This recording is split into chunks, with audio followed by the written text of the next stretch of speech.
I won't be surprised if like clips and articles about I-95 and it collapsing is on the news for a long time, being how long it's going to take in order to get fixed.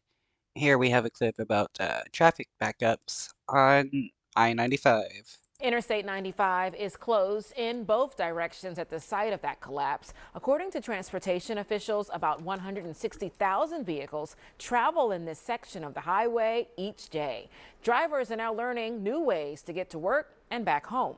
Action News reporter John Paul, he's live for us now in Chopper 6 with a look at the roads with that bird's eye view from above, John.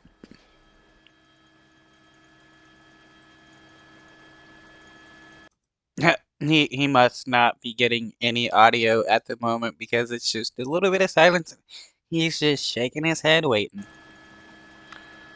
Shari, this is really the best way to get an idea of what we're dealing with here. I'm at the cockpit of Chopper 6, and we're actually hovering over the Fishtown, Port Richmond area. And the reason we're doing that is because this is where the backup starts. That's like 9 miles from where the bridge collapsed. I want to switch over to the Wow, 9 miles. I cannot imagine like waiting in a like traffic jam that's 9 miles long. nose camera and show you what we're dealing with right now. Yeah, this is where the traffic starts backing up. I mean, we are south of Lehigh Avenue already. Folks who are heading northbound on 95 have to start getting over and getting off. You can see that long line of traffic, and there you see is where they blocked it off with those trucks. Everyone has to get off here. But again, we're still a good 7 miles now as we're moving from that bridge collapse. We're going 110 miles per hour right now in Chopper 6 to give you an idea of how fast we're going. And it's going to take us a while to get to the bridge collapse. All these folks need to get off, and they can start taking all these different detours. Some taking the Betsy Ross. Others have to curve around to our left right here. You see that long line of traffic. Man, highways, I don't know, it's just me, but highways and stuff look so confusing with the way it just looks. And it just seems like how do you like figure out like where goes where? And it's like wow, it's just wow. I mean, I know we got, road signs and stuff, but the way the infrastructure looks from a distance is just pretty interesting and pretty wild. In this area, they have to get back on these side roads and make their way up, and this is really frustrating drivers. It's ridiculous, man. I hope they come up with a better strategy or a better plan to make it efficient for people that's in the area. There's no easy way around the collapse on I-95. Some drivers we talked to decided to risk taking the highway only to get stuck. It was kind of a shock today. I didn't know. Dude, everybody's just better off trying to find alternative routes and detours and stuff.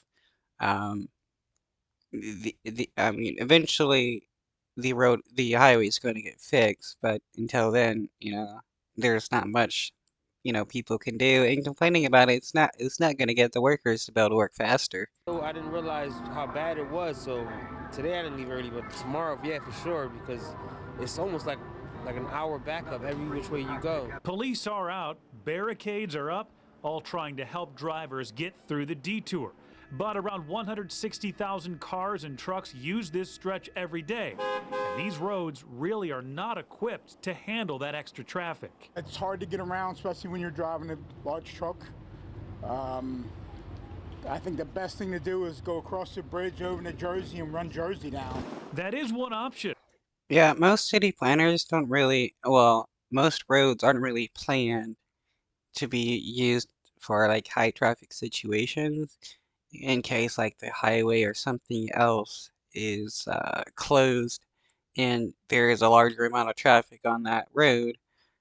Maybe that's something, city planners and stuff should probably think about in the future. And the detours have been changing, but the heavy traffic remains. So the only thing that will truly work is patience. It doesn't matter how early you leave, Either way, you're going to get into it.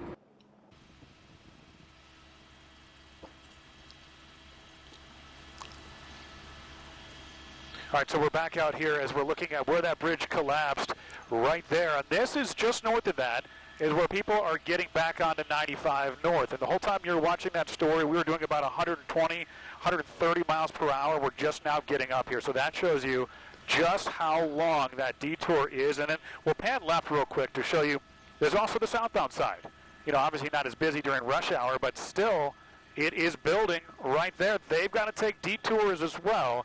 So yeah, there is a lot of frustration for drivers back here in the cockpit of Chopper 6.